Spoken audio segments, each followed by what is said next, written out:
उजला हाथी और गेहूं के खेत। एक किसान के दो बेटे थे, एक बाल बच्चों वाला और दूसरा कुंवारा। मरने से पहले किसान ने अपनी जायदाद दोनों बेटों में बांट दी और जब वह मरा उसके मन में यह संतोष था कि भाइयों के बीच कोई झगड़ा नहीं होगा। दोनों भाई मेहनती थे और दोनों ईमानदार तथा दोनों के मन में यह भाव गठा हुआ था कि मैं चाहे जैसे भी रहूं मगर भाई को आराम मिलना चाहिए। दोनों भाइयों ने रबी की फसल खूब डटकर उपजाई और बैसाख में दोनों के खलिहान गेहूं के बोझे से भर गए। तब एक रात छोटे भाई ने सोते सोते सोचा, मैं भी कैसा निष्ठुर हूँ, मेरे आगे पीछे कौन है कि इतना गेहूं घर ले जाऊँ। हाँ, भाई के बाल बच्चे बहुत हैं, अच्छा हो कि मैं अपने खलिहान से कुछ बोझे उनके खलिहान में रखाऊं। इतना सोचना था कि कुंवारा भाई उठा और अपने खलिहान से 20 बोझे उठाकर उसने भाई के खलिहान में डाल दिए और वह फिर से आकर सो गया। और नींद में उसने सपना देखा, दोनों ओर गेहूं के लहलहाते हुए खेत और वह उनके बीच उजले हाथी पर चढ़कर घूम रहा है। और ठीक यही बात बड़े भाई के मन में भी उठी।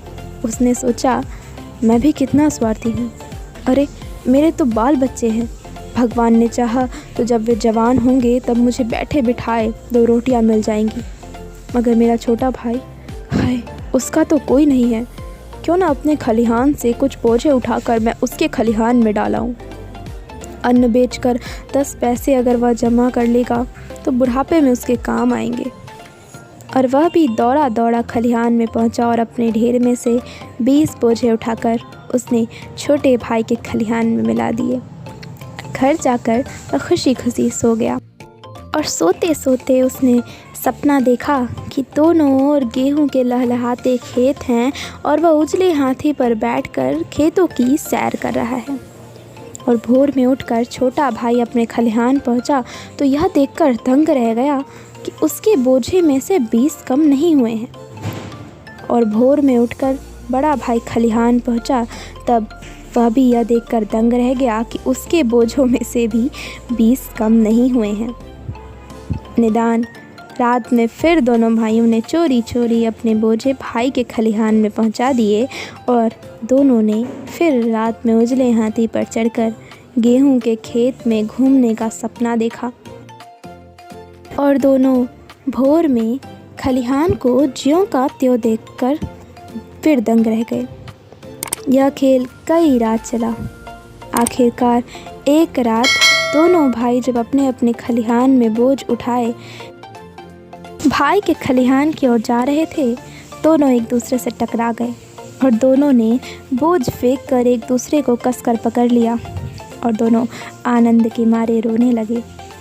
खलिहान में बोझों की संख्या क्यों नहीं घटती थी, यह रहस्य एक क्षण में खुल गया और इसमें कोई संदेह नहीं कि यह आनंद आंसुओं में ही बोल सकता था। उनके आंसुओं की जो बूंदें पृथ्वी पर गिरी, उनसे नीचे पड़ा हुआ पीपल का एक बीज भीग गया और उत्तम अंकुर निकल आया।